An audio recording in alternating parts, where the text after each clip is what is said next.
Hello and welcome students in my video lecture series on the subject of botany. We are discussing the botany of class 12th and we are in the unit of strategies for enhancement of food production, and we are left with the last topic of this unit, that is tissue culture, or simply more precisely we can say that plant tissue culture, because we are going to focus on that how the plants can be produced by culturing different parts of the plants on a suitable culturing medium and inside a laboratory. So simply अगर आपने plants बनाने हैं, आप plants बनाना चाहते हैं, आपके पास तीन तरीके हैं. या तो आपको नॉर्मल रिप्रोडक्शन के थ्रू प्लांट्स मिलेंगे, सीड्स आपको मिलेंगे, उन सीड्स से आपको प्लांट्स मिलेंगे. ये नेचुरल मोड ऑफ प्रोपगेशन है. दूसरा आप हमारे पास हम क्रॉप एनहांसमेंट की जब हम बात करते हैं तो हम कन्वेंशनल ब्रीडिंग करते हैं. उस कन्वेंशनल ब्रीडिंग से हम प्लांट्स बनाते हैं. तीसरा जो हमारे पास एक और तरीका है कि आप किसी भी प्लांट का कोई भी हिस्सा, कोई भी पार्ट, कोई भी सेल, कोई भी टिश्यू, कोई भी आर्गन लेके आप उसे किसी कल्चर मीडियम के ऊपर, उसे एक न्यूट्रिएंट मीडियम के ऊपर ग्रो करते हैं एक लेबोरेटरी के अंदर. शाबाश, आपको काफी सारे प्लांट्स मिलते हैं. तो इस तरीके को हम बोलते हैं टिश्यू कल्चर, और इसे हम प्लांट टिश्यू कल्चर बोलते हैं. So plant tissue culture basically एक technique of production of lot of plants from somatic body parts. We take somatic body parts. हम रूट का हिस्सा ले सकते हैं, हम शूट का हिस्सा ले सकते हैं, हम लीफ का हिस्सा ले सकते हैं. सबसे मोर इम्पोर्टेंटली ज्यादातर हम शाबाश जिस प्लांट पार्ट से प्लांट्स बनाते हैं वहां तो वो लीफ का थोड़ा सा फ्रैगमेंट होगा, लीफ का कोई टिश्यू होगा, या लीफ के कुछ सेल्स होंगे, या शूट के कुछ सेल्स होंगे. खासकर जो है एपिकल मेरिस्टम होगा या शाबाश ऑक्सिलरी मेरिस्टम होगा, वो सेल्स हम लेते हैं, वो टिश्यूज हम लेते हैं, या किसी ऑर्गन को हम लेते हैं प्लांट के, उसे हम एक न्यूट्रिएंट मीडिया के ऊपर कल्चर करते हैं. ये जो पार्ट्स है ये सारे सोमैटिक पार्ट्स है, ये vegetative parts of the plant body है. इन्हें हम एक न्यूट्रिएंट मीडियम के ऊपर कल्चर करते हैं एक लेबोरेटरी के अंदर, और जब हम इनको कल्चर करते हैं हमें एक प्लांट्स मिलते हैं. इस टेक्निक को हम बोलते हैं टिश्यू कल्चर, और इसे हम बोलते हैं प्लांट टिश्यू कल्चर. मैंने आपको बताया the technique of production of lot of plants from somatic body parts of the plants by growing them on tissue culture medium under aseptic conditions inside a laboratory. This is known as plant tissue culture. And there was a scientist in 1950s. In 1950s, after 1950s, there was a scientist whose name is Haberland. Haberland एक scientist था. this scientist is called as father of tissue culture भी इसे बोलते हैं. इसने पहली बार 1950s में देखा कि प्लांट बॉडी के किसी भी पार्ट से आप प्लांट डेवलप कर सकते हैं. तो ये सलाहियत प्लांट पार्ट्स के, ये सलाहियत कि उनसे हम एक कंप्लीट प्लांट बना सकते हैं, इसे हम बोलते हैं totipotency. This ability of a plant part to give rise to a complete plant, this is known as totipotency.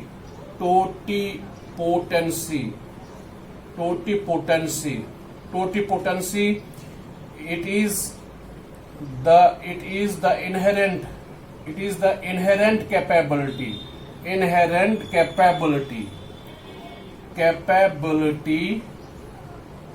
of a plant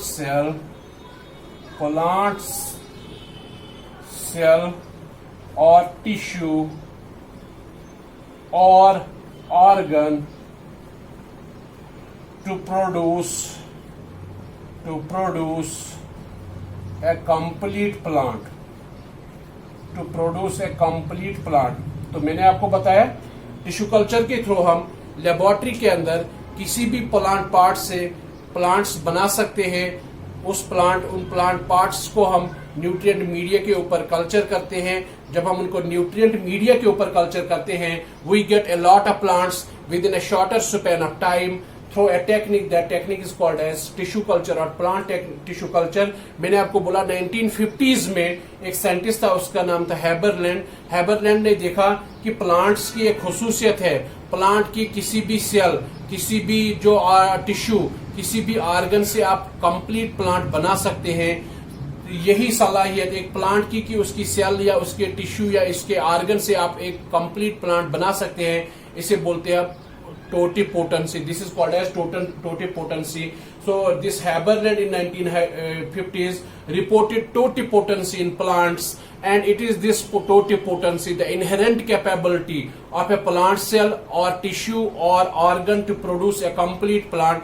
This is called as shabash. This is called as this is the basis of plant tissue culture. So plant tissue culture की basis जो है that is totipotency. Totipotency मैंने आपको बताया कि the inherent capability, the inborn capability of a plant cell or plant tissue or plant organ to produce a complete plant, to produce a complete plant. तो मैंने आपको बोला हमारे पास हम प्लांट्स में दो तरह के पार्ट्स होते हैं. एक होते हैं वेजिटेटिव, जिन्हें हम सोमैटिक बॉडी पार्ट्स भी बोलते हैं. दूसरे होते हैं हमारे पास रिप्रोडक्टिव और जिन्हें हम सेक्सुअल बॉडी पार्ट्स भी बोलते हैं. शाबाश. हम क्या करते हैं, सोमैटिक बॉडी पार्ट्स हमारे पास, फॉर एग्जांपल रूट्स जो है ये है सोमैटिक बॉडी पार्ट्स. शाबाश. सिटम जो है ये सोमैटिक बॉडी पार्ट्स है. लीव्स जो है ये सोमैटिक बॉडी पार्ट्स है. रिप्रोडक्टिव बॉडी पार्ट कौन है, जो है फ्लावर है. तो हम क्या करते हैं, सोमैटिक बॉडी पार्ट से आप कोई रूट की सेल लोगे, रूट का टिश्यू लोगे, या आप सिटम का सेल लोगे, सिटम का या जो सिटम का टिश्यू लोगे. शाबाश. या सिटम में कोई बड होगा, उस बड को लेंगे, या आप लीव्स को लेंगे, लीव्स की एक सेल लोगे, लीव्स का एक टिश्यू लोगे, या पूरे लीफ को लोगे. उससे आप एक कंप्लीट प्लांट बनाओगे. इसे आप कंप्लीट प्लांट बनाते हैं. You are generating new plants from somatic body parts of the plant body, and these somatic body parts, remember in tissue culture technology they are called as explants. Explants होते हैं वो body parts of a plant जिनसे आप एक नया plant tissue culture के through बनाते हैं, उनको बोलते हैं एक्सप्लांट. यानी explant is any plant part, any somatic plant part, whether it is a root, whether it is a stem, or whether it is a leaf, from which you are going to develop new plants through tissue culture. This is called as explant. Remember, explant क्या होता है? Explant is any body part from which, any somatic body part from which you are going to produce a new plant through tissue culture. This is called as explant. तो मैंने आपको बताया explant जो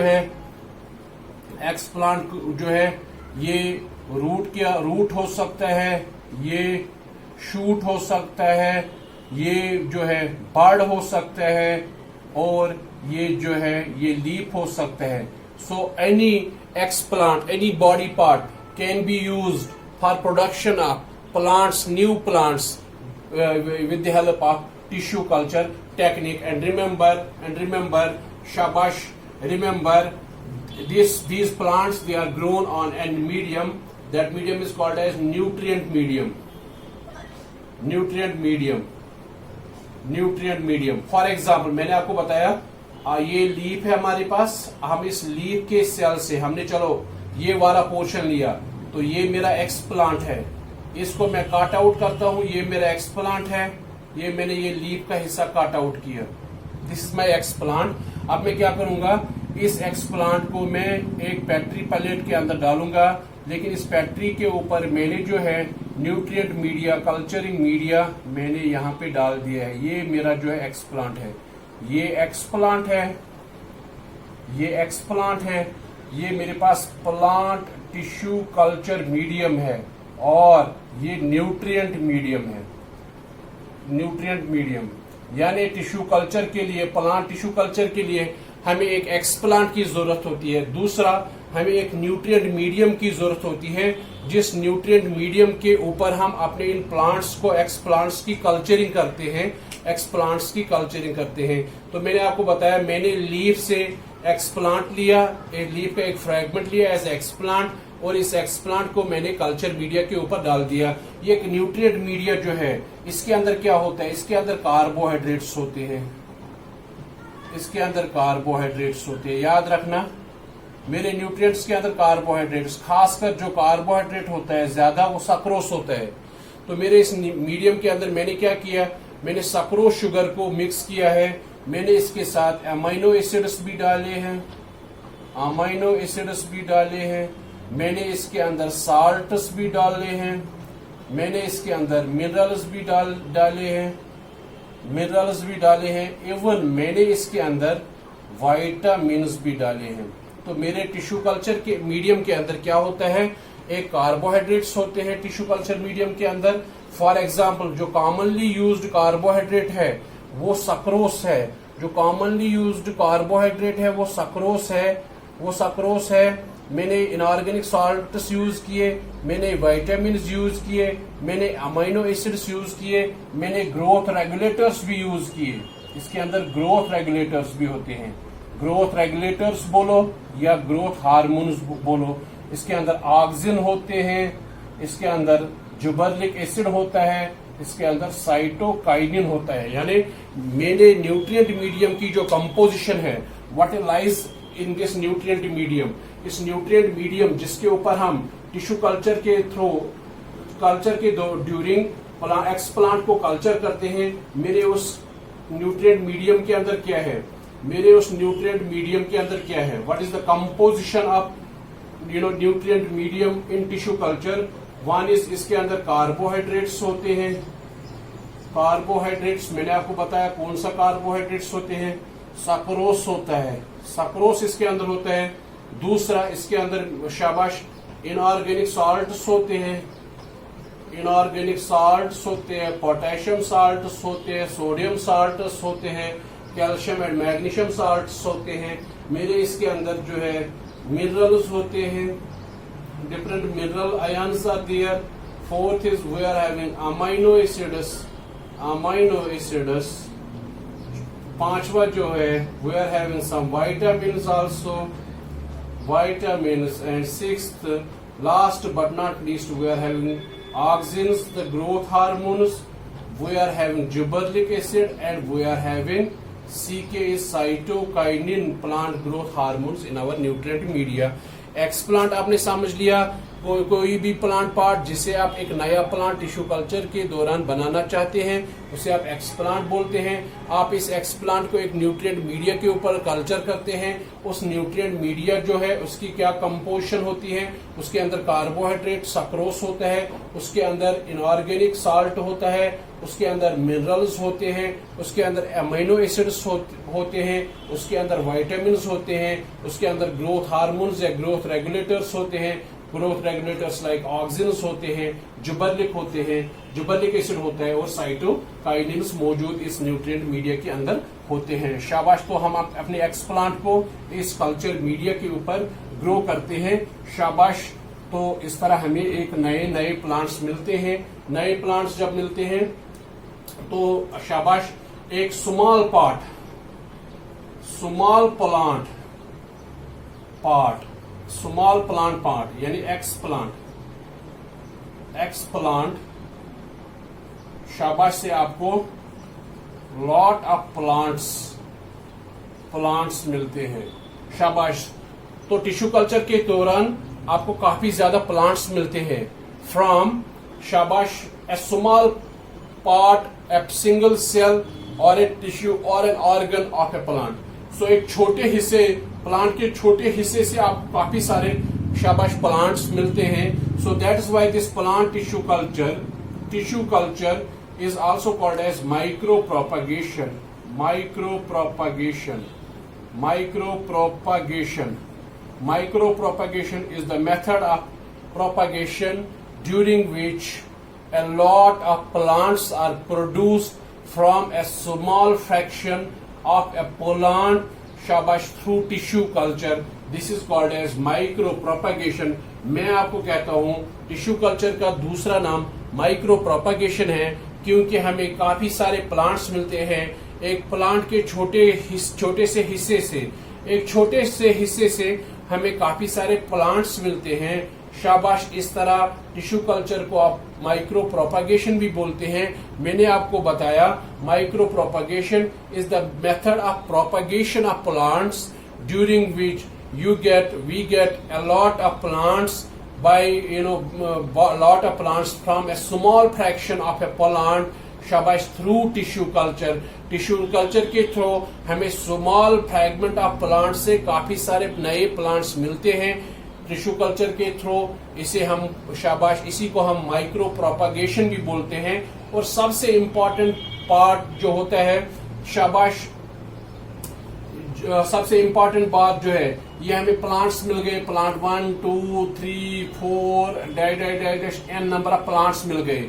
ये सारे प्लांट्स एक दूसरे से आइडेंटिकल होंगे and they will be not only identical to one another, शाबाश they will be identical to their parental plant. जहां से हमने एक्स प्लांट लिया है, फॉर एग्जाम्पल जिस प्लांट से हमने एक्स प्लांट लिया है और उस एक्स प्लांट से हमने टिश्यू कल्चर के दौरान माइक्रो प्रोपागेशन के थ्रू हमने काफी सारे प्लांट्स बनाए, ये सारे के सारे प्लांट्स एक जैसे होंगे और they will be identical, they will be 100% copies of their parental plant. ये अपने पेरेंट प्लांट के जैसे होंगे। तो माइक्रो प्रोपागेशन या टिश्यू कल्चर के दौरान जो हमें नए प्लांट्स मिलते हैं they are also called as somaclones, they are also called as somaclones, they are also called as clones और simply they are called as clones. मैंने आपको बताया वेजिटेटिव रिप्रोडक्शन के थ्रू हमें जब नए प्लांट्स मिलते हैं वो प्लांट्स जो है they are identical to the parental plant, हमने बताया था उनको क्लोन्स। इसी तरह टिश्यू कल्चर में जब हम नए एक एक्स प्लांट से एक छोटे से प्लांट पार्ट से काफी सारे प्लांट्स बनाते हैं और वो जो प्लांट्स होते हैं वो एक दूसरे से आइडेंटिकल होते हैं। Not only they are identical to one another but they are identical to their parental plant, so they are also clones. Since these plants they are produced from somatic body parts, they are also called as soma clones। तो tissue culture में जो plants बनते हैं वो identical एक दूसरे के होते हैं। नॉट ओनली वो एक दूसरे एक जैसे होते हैं बल्कि they are identical to the parent plant from which we have taken the explant. That is why the plants that are generated through micro propagation or through tissue culture they are called as soma clones, and these soma clones have been produced, or tissue culture has been used in production of a lot of plants or soma clones in a number of food plants। for example tissue cultures के through हमने tomato के सोमो clones बनाए, शाबाश नए plants बनाए। हमने न सिर्फ टमाटो के बल्कि हमने बनाना के भी शाबाश प्लांट्स बनाए, हमने एप्पल के भी काफी सारे प्लांट्स बनाए। तो याद रखना है शाबाश माइक्रो प्रोपागेशन के बदौलत से हम काफी सारे प्लांट्स बनाते हैं। टिश्यू कल्चर के थ्रू हम काफी सारे प्लांट्स बनाते हैं। वो प्लांट्स एक दूसरे के कॉपीज होते हैं। Not only they are copies of one another but they are copies of they are identical to their parental plant from which we have taken the X plant. That is why they are called as soma clones, and this plant tissue culture has been used to produce a number of soma clones of tomato, banana and apple, food plants. And the most important thing is now we will focus on shabash applications of plant tissue culture। Tissue culture हम क्यों करते हैं, what are its applications of plant tissue culture, applications of PTCs plant tissue culture और tissue culture, applications of tissue culture. शाबाश first it helps in clonal propagation. मैंने आपको बताया plant tissue culture helps us to produce a lot of plants, those plants are identical to one another। वो plants एक जैसे होते हैं, एक दूसरे से भी बराबर जैसे एक दूसरे से वो मैच खाते हैं, plus they match with their parental plant also. शाबाश such plants are called as clones. मैंने आपको बताया हम उनको सोमा क्लोन्स बोलते हैं। और इस तरह की प्रोपागेशन जिसमें हमें सोमा क्लोन्स मिलते हैं इसको हम क्लोनल प्रोपागेशन बोलते हैं। तो प्लांट टिश्यू कल्चर की सबसे इंपॉर्टेंट एप्लीकेशन है that it helps us in rapid production of plants. शाबाश those plants are identical to one another and they are identical to the parent plant. This method of propagation of is called as clonal propagation. So plant tissue culture helps us in clonal propagation of plants। second जो है plant tissue culture जो है it helps us to produce disease free plants। It helps us to produce disease-free plants. This is very important point. Disease-free plants, खासकर virus-free plants, virus-free plants, यानी अगर किसी plant के अंदर बीमारी लग गई हो, हम नॉर्मली उस प्लांट से अब नए प्लांट्स नहीं बना सकते क्योंकि that plant is damage, destroyed by what is called as disease, pathogens ने उसको तबाह किया होता है। अब लेकिन हमारे पास एक तरीका है, हम उस प्लांट के नए प्लांट और डिजीज फ्री प्लांट्स और वायरस फ्री प्लांट्स बना सकते हैं with the help of a technique that is called as tissue culture. So tissue culture helps in production of disease free plants. For example हम उस plant का जो है apical meristem, apical या axillary meristem लेते हैं, axillary meristematic tissue, meristem is meristematic tissue. हम उस प्लांट्स का, जिस प्लांट के अंदर डिजीज है और हम उसके डिजीज फ्री प्लांट्स बनाना चाहते हैं, हम उस प्लांट का एपिकल मेरिस्टम या ऑक्सिलरी मेरिस्टम लेते हैं। क्योंकि एपिकल और ऑक्सिलरी मेरिस्टम की सलाहियत है, इसमें रेट्स ऑफ डिवीजन्स बहुत ज्यादा होते हैं और इतने ज्यादा डिवीजन्स एपिकल या ऑक्सिलरी मेरिस्टम के अंदर या मेरिस्टम के अंदर इतने ज्यादा डिवीजन्स होते हैं कि वायरस के उतने डिवीजन्स नहीं होते हैं। वायरस इन एपिकल मेरिस्टम के सेल्स में नहीं पहुंच पाता है क्योंकि अगर वो पहुंच पाता तो वो एपिकल मेरिस्टम के सेल्स या ऑक्सिलरी मेरिस्टम के सेल्स डिवाइड करते हैं तेजी से, तो वायरस उस रेट से जो है डिवाइड या मल्टीप्लाई नहीं होता है। तो इस तरह जो एपिकल या ऑक्सिलरी मेरिस्टमैटिक सेल्स जो है they are virus free cells, they are disease free cells. हम क्या करते हैं, एपिकल या ऑक्सिलरी मेरिस्टम हम लेते हैं, इससे हम न्यू प्लांट्स बनाते हैं, new plants through plant tissue culture के थ्रू। शाबाश। और ये न्यू प्लांट्स जो होंगे ये डिजीज फ्री होंगे, इनमें कोई बीमारी नहीं होगी। तो मेरिस्टम कल्चर, चाहे एपिकल या ऑक्सिलरी मेरिस्टम कल्चर हो, टिश्यू कल्चर हो, उससे हम वायरस फ्री प्लांट्स बनाते हैं and scientists were successful in producing virus free plants from apical and auxiliary meristem of what is called as banana, shabash, sugarcane and potato। शाबाश, याद रखना है। So the second application of plant tissue culture is that it enables us to produce disease free plants। खासकर कौन से disease free plants? Virus free plants. क्योंकि ऐसा देखा गया कि काफी सारे प्लांट्स ऐसे हैं जिनमें जो है वायरस अटैक करता है या जिनमें डिजीज लगते हैं। उन प्लांट से नॉर्मल तरीके से हम नए प्लांट्स या डिजीज फ्री प्लांट्स नहीं बना सकते हैं। हम टिश्यू कल्चर के थ्रू ही ऐसे प्लांट्स, डिजीज फ्री प्लांट्स, जो उन प्लांट्स के अंदर डिजीजेस है उनके डिजीज फ्री प्लांट्स हम टिश्यू कल्चर के थ्रू ही बना सकते हैं। कैसे? क्योंकि एपिकल के अंदर जो होता है, ऐसे प्लांट्स के अंदर वहां पे बीमारी नहीं होती है। हम एपिकल या ऑक्सिलरी मेरिस्टम लेते हैं, उनसे नए प्लांट्स बनाते हैं टिश्यू कल्चर के थ्रू, और वो जो प्लांट्स होते हैं वो डिजीज फ्री प्लांट्स होते हैं। और टिश्यू कल्चर को हमने यूज किया है for production of disease free plants in banana, for production of disease free plants in sugarcane, for production of disease-free plants in potato. And the third application of plant tissue culture is that it helps us to produce somatic hybrids.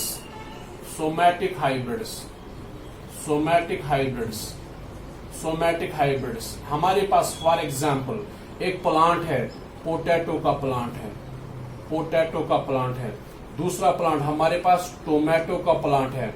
हमने potato के भी sales लिए, हमने tomato के भी sales लिए, यहां से भी सेल वॉल को रिमूव किया क्योंकि प्लांट सेल्स के ऊपर सेल वॉल होता है, सेल वॉल रिमूव।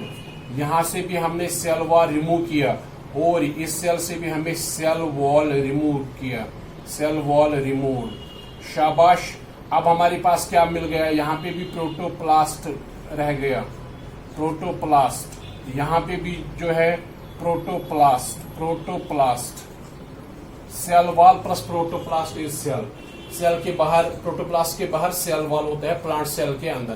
तो इन प्रोटोप्लास्ट्स का हमने फ्यूजन किया, इन दोनों प्रोटोप्लास्ट्स को हमने फ्यूजन करवाया with the help of certain chemicals और with the help of electric current. शाबाश। अगर केमिकल्स तो उसको बोलते हैं कीमोफ्यूजन, शाबाश। और अगर इलेक्ट्रिक करंट से हम इनका फ्यूजन कराएंगे तो that is what is called as electrofusion. तो हमने सिंपली, मैंने आपको बताया सोमैटिक्स हाइब्रिड्स हमें बनेंगे। हमें अब एक नई सेल मिल गई, this is now hybrid cell, this is now hybrid cell. ये हाइब्रिड सेल है। इस हाइब्रिड सेल को हम कल्चर करते हैं, इसको हम कल्चर करते हैं। कहाँ पे कल्चर करते हैं? प्लांट टिश्यू कल्चर मीडियम के ऊपर, and you get a new plant, you get a new plant. आपको नया प्लांट मिलता है। उस प्लांट में पोटैटो के भी कैरेक्टर्स होंगे और उस प्लांट में टोमेटो के भी कैरेक्टर्स होंगे। ऐसे प्लांट्स को हम सोमैटिक हाइब्रिड्स बोलते हैं और इस प्रोसेस को सोमैटिक हाइब्रिडाइजेशन बोलते हैं। So somatic hybrids are the hybrids produced by fusion of protoplasts of the two cells, and these to produce by carrying out fusion of protoplasts of two different plants, cells of two different plants. So somatic hybrids simply hybrids है which are produced by fusing two different protoplasts of two different plants, and this we get a hybrid cell. This hybrid cell is then cultured on a plant tissue culture medium to get a new plant. So somatic hybrid is a hybrid that is produced by shabash carrying out fusion of two different cells, protoplasts of two different cells, and then subsequently these cells are grown on plant tissue culture medium to produce a somatic hybrid. This process, the process with the help of which we have, with the help of which we can produce somatic hybrids, this is called as somatic hybridization. जिस process से somatic hybrids बनते हैं, somatic hybrids बोलते हैं, उसको हम बोलते हैं somatic hybridisation.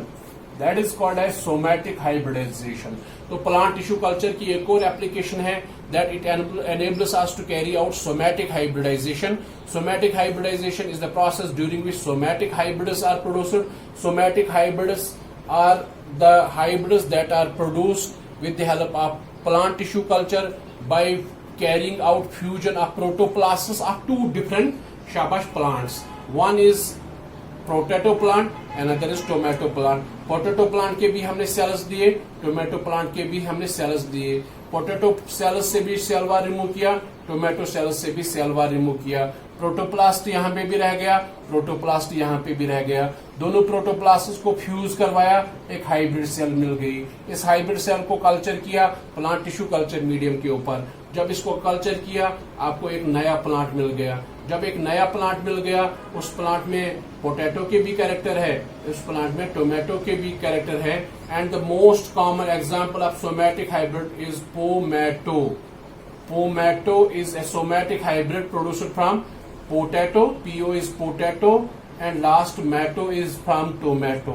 So it is a somatic hybrid. Although we have tried, हमने कोशिश की थी to combine the characters of tomato and potato in a single plant, but we were not, scientists were not successful in getting the desirable results. तो याद रखना, somatic hybrids are the hybrids that are produced through plant tissue culture by carrying out fusion of protoplasts of cells of two different plants, or by carrying out fusion of protoplasts of two different plants. Somatic hybridization enables us to combine the characters of two different plants in a single plant. Remember, somatic hybridization जो है ये हमें enable करती है कि हम दो plants के जो कैरेक्टर्स होते हैं उनको हम कंबाइन करके एक ही प्लांट्स में लाने की कोशिश करते हैं। तो somatic hybrids are the hybrids produced through plant tissue culture by carrying out fusion of protoplasts of two different plants so as to combine their characters in a single plant. The process during which somatic hybrids are produced is known as somatic hybridization, and the most common somatic hybrid produced by scientists is pomato, shabash, which is a hybrid of potato and tomato. No doubt this hybrid has been produced, but the desirable results were not obtained. और मैं आपको एक और point बताता हूँ, शाबाश, जब हम प्लांट टिश्यू कल्चर के अंदर एक एक्स प्लांट लेते हैं, जब हम प्लांट टिश्यू कल्चर के दौरान एक एक्स प्लांट लेते हैं, आपने एक्स प्लांट लिया, this is your x plant, explant लिया आपने, इसको आपने क्या किया, एक कल्चर मीडियम के ऊपर डाल दिया, कल्चर मीडियम के ऊपर। तो जब ये इस कल्चर मीडियम के ऊपर ग्रो करेगा, ये अनडिफरेंशिएटेड मैस ऑफ सेल्स बनेगा, उसको हम बोलते हैं कैलस। तो प्लांट टिश्यू कल्चर में अगर कोई पूछेगा word callus, so callus is the undifferentiated mass of cells produced when an explant is put on culture medium। सबसे पहले जब आप एक्सप्लांट को कल्चर मीडियम के ऊपर डालोगे, चाहे ये एक्सप्लांट लीफ का हिस्सा हो, चाहे ये बर्ड हो, ये एक अनडिफरेंशिएटेड मैस ऑफ सेल्स बनाएगा। ये काफी ज्यादा जो है डिवीजन करेगा, एक मैस ऑफ सेल्स बनाएगा जहां पे कोई डिफरेंशिएशन नहीं होती है। This undifferentiated mass of cells, this is known as callus। I hope that you have understood all the points which I have highlighted in today's lecture. So thank you watching for this video lecture.